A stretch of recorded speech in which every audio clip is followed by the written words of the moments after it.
Hi అండి. అందరికీ నమస్తే. ఈరోజు వీడియోలో మనం వినబోయే కథ ఏంటో తెలుసుకునే ముందు మీ అందరికీ కూడా నాదొక చిన్న రిక్వెస్ట్.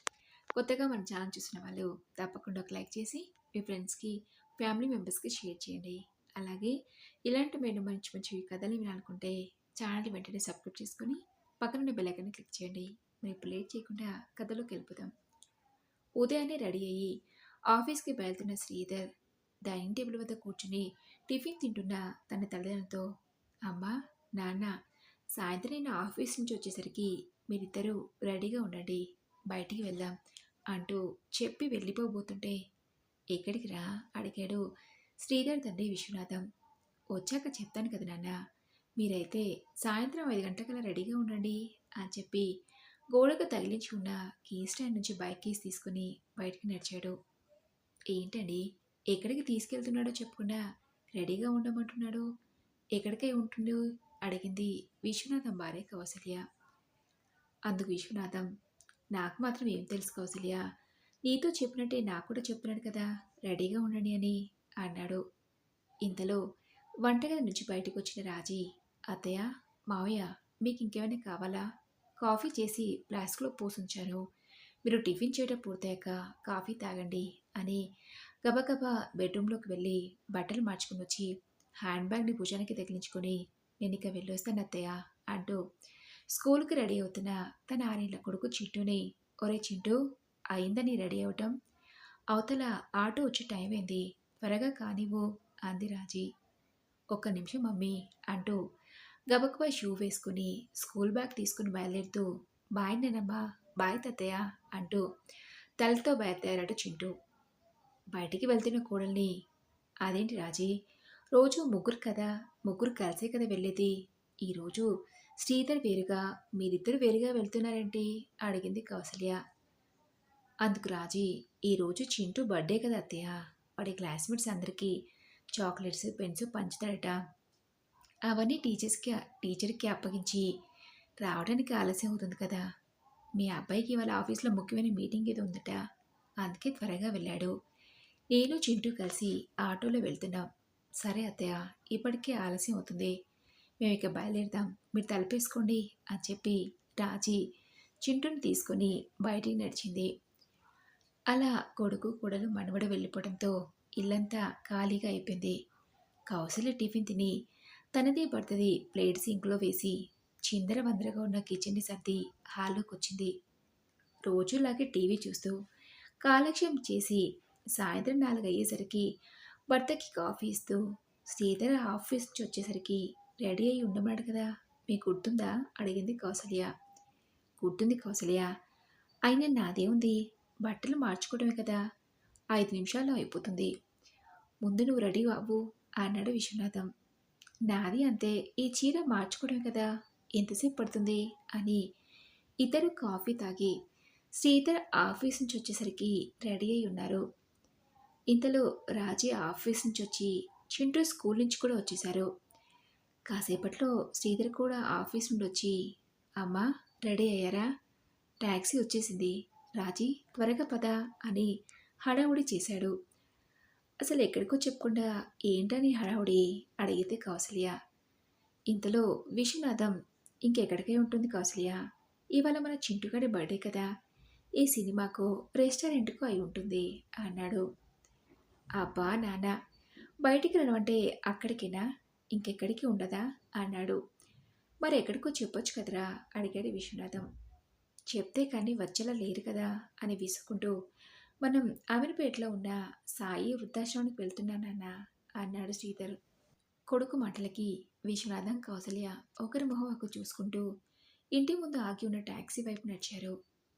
ట్యాక్సీ దాకా వెళ్ళి అందులో కూర్చోకుండా ఏదో ఆలోచిస్తున్నట్టు కనబడటంతో, ఏకకుండా ఏం ఆలోచిస్తున్నారమ్మా, త్వరగా కూర్చోండి అని శ్రీధర్ అంటంతో ఇద్దరు ట్యాక్సీలో ఎక్కి కూర్చున్నారు. అప్పటికే చింటూ, రాజీ కూడా కూర్చోవడంతో టాక్సీ అమీర్పేటలో ఉన్న వృద్ధాశ్రమం వైపు బయలుదేరింది.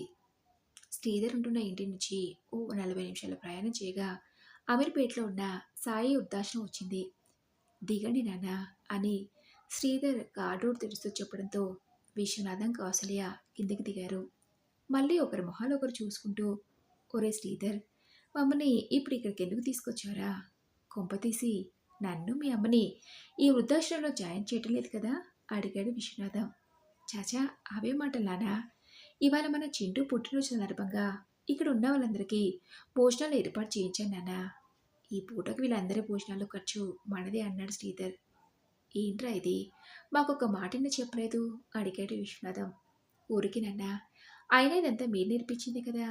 చిన్నప్పటి నుంచి మనకున్న దాంట్లో ఎంతో కొంత ఆపదలున్న వాళ్ళకి సహాయం చేయాలని ఇప్పుడు నేను నా కొడుకు అదే నేర్పిస్తున్నాను అంతే.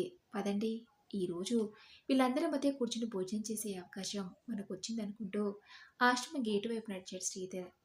తను అనుసరిస్తూ నడిచారు రాజీ, విశ్వనాథం, కౌసల్య. శ్రీధర్ ముందుగా ఆశ్రమం మేనేజర్తో మాట్లాడి డైనింగ్ హాల్లో ఏర్పాట్లను చూడమన్నాడు. మీరు ఫోన్ చేసినప్పుడే అన్నీ రెడీ చేసామండి. డిన్నర్ టైం 7:30 కదా. అప్పటికంతా డైనింగ్ హాల్లోకి చేరుకుంటారు. ఈలోగా మీరు ఒకసారి ఆశ్రమం అంతా తిరిగి చూసిరండి అని చెప్పాడు మేనేజర్. మేనేజర్ చెప్పినట్టుగానే అందరూ కలిసి ఆశ్రమం అంతా తిరుగుతూ బయట చెట్ల కింద కూర్చున్న వృద్ధులతో కాసేపు మాట్లాడారు. ఏంటండి, పిల్లలు వదిలిసిన తల్లిదండ్రులు ఈ ఒక్క ఆశ్రమంలో ఇంతమంది ఉంటే హైదరాబాద్ మొత్తం మీద ఉన్న ఆశ్రమాల్లో ఇంకెంతమంది ఉండాలని అంది కౌసల్య. అంతా పిల్లలు వదిలేసిన వాళ్ళని ఎందుకు అనుకోవాలి? పిల్లలు దూరంగా ఉండి తల్లిదండ్రులు తీసుకెళ్ళడానికి వీలేని వాళ్ళు, అసలే పిల్లలు లేని వాళ్ళు కూడా అయి ఉండొచ్చు కదా అన్నాడు విశ్వనాథం. ఏమోనండి, ఈ వయసులో ఏంటో వీళ్ళ బాధలు చూస్తుంటే చాలా బాధగా ఉంది అంది కౌసల్య. నీకు అలా అనిపిస్తుందేమో కానీ నాకు వాళ్ళందరినీ చూస్తుంటే ఇక్కడ తమ వయసు వాళ్ళందరితో చాలా సంతోషంగా ఉన్నట్టు కనిపిస్తున్నారు అన్నాడు విశ్వనాథం. ఈలోగా డిన్నర్ టైం అవడంతో వృద్ధులంతా డైనింగ్ హాల్లోకి చేరుకున్నారు. కౌసల్య, విశ్వనాథం, రాజీ, చివరికి చింటూ అందరూ కలిసి అక్కడ భోజనం కూర్చున్న వాళ్ళందరికీ స్వయంగా వాళ్ళ చేతులతో వడ్డించి తృప్తిపడ్డారు. కాసేపటికి ఆశ్రమ సిబ్బందిలో ఇద్దరు వచ్చి, మీరు కూర్చోండి సార్, మేము వడ్డిస్తాం, వీళ్ళందరితో కలిసి భోజనం చేశామనే తృప్తి మీకు ఉంటుంది కదా అని అనటంతో కుటుంబం అంతా కూర్చుని అక్కడ వాళ్ళతో కలిసి భోజనం చేశారు. కాసేపటికి వాళ్ళ ఆశ్రమానికి వచ్చిన పని పూర్తి కావడంతో మళ్ళీ ఓసారి మేనేజర్తో మాట్లాడి అక్కడి నుంచి బయలుదేరారు. బయటకు వస్తూ శ్రీధర్ తనని అడిగాడు, ఎలా అనిపించింది నాన్న అని. చాలా బాగా అనిపించింది. అప్పుడప్పుడు ఇలాంటి కార్యక్రమంలో పాల్గొనడం వల్ల మనసుకి చాలా తృప్తిగా ఉంటుంది. అది కూడా మన చింటూ పుట్టినరోజు సందర్భంగా చేయడం చాలా బాగుంది అన్నాడు విశ్వనాథం. ఆశ్రమం నుండి బయటకు వచ్చి అప్పటిదాకా బయటే వెయిట్ చేస్తున్న ట్యాక్సీ వైపు నడుస్తున్న విశ్వనాథానికి అటువైపుగా వెళ్తున్న ఒక వ్యక్తి తన స్నేహితుడు మూర్తిలా అనిపించేసరికి, కౌసల్య, వాడు మూర్తినే కదా అడిగాడు భార్యతో. ఎవరండి, ఎక్కడా అడిగింది కౌసల్య. అదిగో అటువైపు వెళ్తున్నాడు చూడు, చేతిలో ఏదో కవర్ పట్టుకుని ఆ వ్యక్తి అన్నాడు. చీకట్లో సరిగా కనిపించలేదండి. మూర్తి అన్నయ్యలాగే ఉన్నారు కానీ మూర్తి అనే ఇక్కడ ఎందుకుంటారు అంది కౌసల్య. ఒరే శ్రీధర్, అటువైపు ఏముందిరా, అది కూడా ఆశ్రమానికి సంబంధించిందేనా అడిగాడు విశ్వనాథం. అవునానా, అది కూడా వృద్ధాశ్రమే, కానీ అందులో పేమెంట్ కాటేజెస్ ఉంటాయట. మొన్న మేనేజర్ అడిగితే చెప్పారు. ఎందుకు నానా అడిగాడు శ్రీధర్. ఊరికేరా అన్నాడు విశ్వనాథం. సరే, ఇప్పటికే ఆలస్యమైంది, కూర్చున్నానా, వెళ్దాం అని శ్రీధర్ కారు తిరగడంతో అందరూ కారులో కూర్చున్నారు. అలా కాసేపటికి అందరూ ఇల్లు చేరారు. నిద్రపోయే ముందు విశ్వనాథం కౌసల్యతో అన్నాడు, వాడు మన మూర్తిలాగే ఉన్నాడు కౌసల్య, అయినా వాడు ఓల్డేజ్ హోమ్ దగ్గర ఏం చేస్తున్నట్టు అన్నాడు విశ్వనాథం. అసలు అతను మూర్తి అన్నేనో కాదు, అయినా మూర్తి అన్నయ్యకు అక్కడ ఉండాల్సిన అవసరం ఏముంటుందండి. అయినా వాళ్ళు సంవత్సరం క్రితమే కదా అమెరికాలో ఉంటున్న వాళ్ళ పిల్లల దగ్గరికి వెళ్ళారు అంది కౌసల్య. అవును, నేను అది మర్చిపోయాను. అప్పటి నుంచి వాడితో ఫోన్లో మాట్లాడిందే లేదు. రేపోసారి వాడికి ఫోన్ చేసి చూస్తాను. అక్కడ కనిపించింది వాడినో కాదు తెలిసిపోతుంది కదా అన్నాడు విశ్వనాథం. సరే, చేసి చూడండి, మీ అనుమానం కూడా తీరిపోతుంది. కానీ ఇక పడుకోండి, ఇప్పటికే చాలా ఆలస్యమైంది అని కౌశల్య అనటంతో విశ్వనాథన్ నిద్రలోకి జారుకున్నాడు.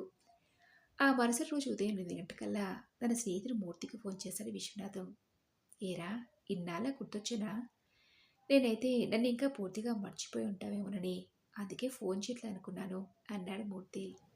నేనెందుకు మర్చిపోతానురా, ఆ మధ్య నువ్వు అమెరికాకి వెళ్తున్నట్టు చెప్పావు కదా, ఎందుకు డిస్టర్బ్ చేయడమని ఫోన్ చేయలేదు. ఇంతకీ ఎప్పుడు ఎక్కడ ఉంటున్నావు అడిగాడు విశ్వనాథం. అందుకు మూర్తి, మేము హైదరాబాద్లోనే ఉన్నావురా అన్నాడు. సరే, 10 గంటలకల్లా నేను వస్తాను. ఇంట్లోనే ఉంటావు కదా? అడిగాడు విశ్వనాథం. ఉంటాను కానీ ఇంట్లో కాదు అన్నాడు మూర్తి. మరెక్కడా? అడిగాడు విశ్వనాథం. మేము అమీర్పేటలో ఉన్న సాయి ఓల్డ్ ఏజ్ హోమ్‌లో ఉంటున్నాంరా అన్నాడు మూర్తి. అందుకు విశ్వనాథం ఒక క్షణం ఏం మాట్లాడకుండా ఆగి, అంటే నేను నిన్న చూసింది మూర్తినన్నమాట అనుకుని, అదేంట్రా మీరు ఓల్డ్ ఏజ్ హోమ్‌లో ఉండటమేంటి? ఇల్లు, వాకిలి, పిల్లలు లేని వాళ్ళా? అడిగాడు విశ్వనాథం. అందుకు మూర్తి, 10 గంటలకల్లా వస్తానన్నావు కదరా విశ్వనాథం, అప్పుడు మాట్లాడుకుందాంలే అన్నాడు మూర్తి. ఇంతకీ అక్కడికొచ్చాక నేనెలా కలిసేది? అడిగాడు విశ్వనాథం. వృద్ధాశ్రమం దగ్గరకొచ్చాక కుడివైపు కాటేజెస్ ఉంటాయి. అందులో 10వ నెంబర్ కాటేజ్‌లోనే మేముండేది అన్నాడు. సరేరా, 9:00కల్లా ఇంట్లో నుంచి బయలుదేరుతాను అని చెప్పి ఫోన్ పెట్టేసి, కౌసల్య, కౌసల్య అని భార్యను పిలిచి, నిన్న మనం చూసింది మూర్తినే కౌసల్య. వాడు అదే హాస్టల్‌లో ఉంటున్నాడట. వాడిని కలవడానికి వెళ్తున్నాను అన్నాడు విశ్వనాథం. అదేంటండి, వాళ్ళకి హాస్టల్లో ఉండాల్సిన కర్మేంటి? అడిగింది కౌసల్య. ఇప్పుడు వాడిని కలవడానికి వెళ్తున్నాను కదా, ఆ అన్ని విషయాలు వాడిని అడిగి తెలుసుకుంటాను అన్నాడు.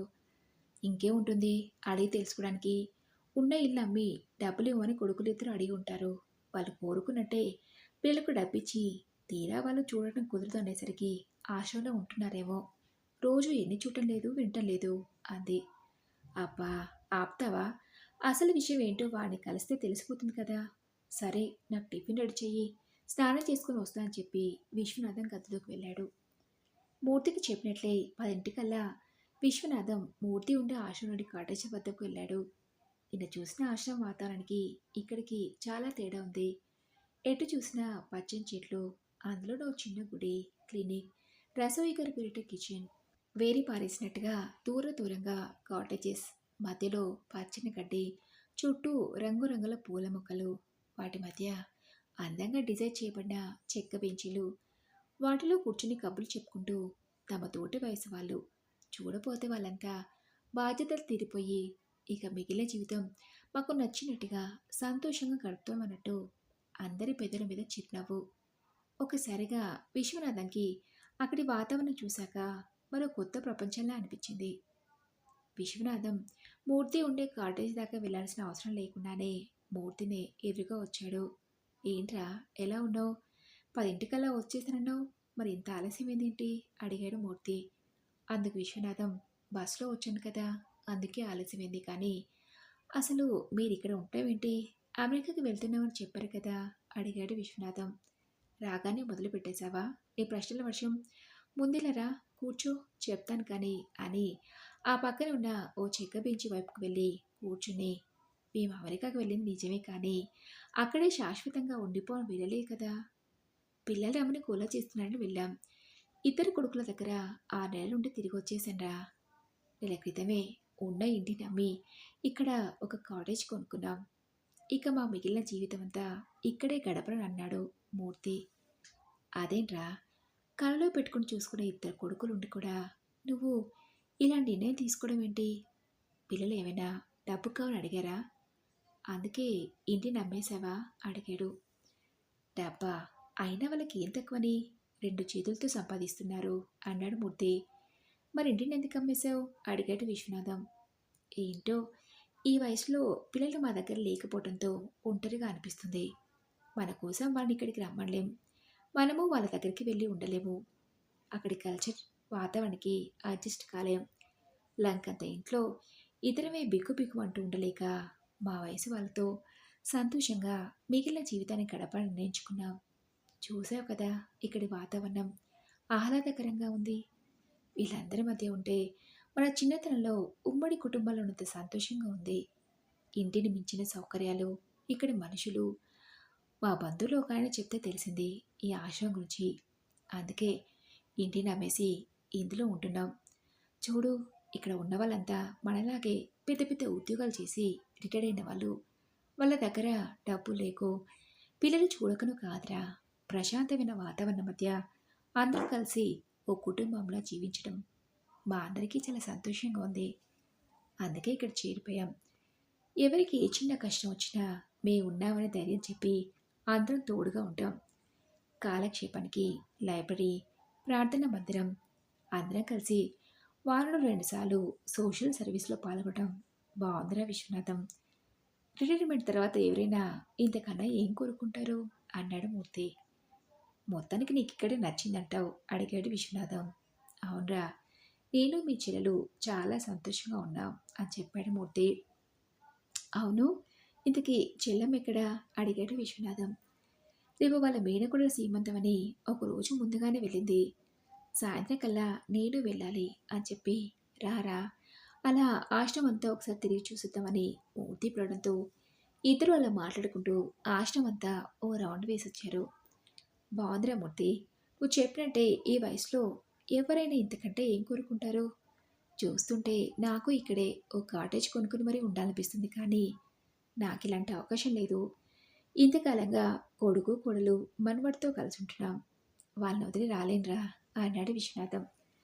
ఇప్పుడు నీ ఎవరమ్మని పిలుస్తున్నారు? అయినా ఇవన్నీ మాలాంటి పిల్లలు దూరంగా ఉన్న వాళ్ళ కోసమే, కానీ నీకెందుకురా, కల్లో పెట్టుకుని చూసుకునే కొడుకు కోడలున్నాక అన్నాడు మూర్తి. అవునరా, మేము ఇక్కడ ఉండాలనుకుంటున్నామని తెలిస్తే నా కొడుకు గుండె పగిలిపోతుంది. నేను అంత సాహసం చేయలేను, కానీ ఓసారి వీలు చూసుకుని చెల్లెం తీసుకుని ఇంటికి రారా, ఇక నేను బయలుదేరుతున్నాను అని చెప్పి విశ్వనాథం తిరిగి ఇంటికి బయలుదేరాడు. మరి ఇదండి రోజు కథ. ఈ కథపై మీ విలువైన అభిప్రాయాల్ని నాతో కామెంట్ బాక్స్లో షేర్ చేసుకోండి. అలాగే ఈ కథ మీకు నచ్చింది అనుకుంటున్నాను. నచ్చితే తప్పకుండా ఒక లైక్ చేసి మీ ఫ్రెండ్స్కి, ఫ్యామిలీ మెంబర్స్కి షేర్ చేయండి.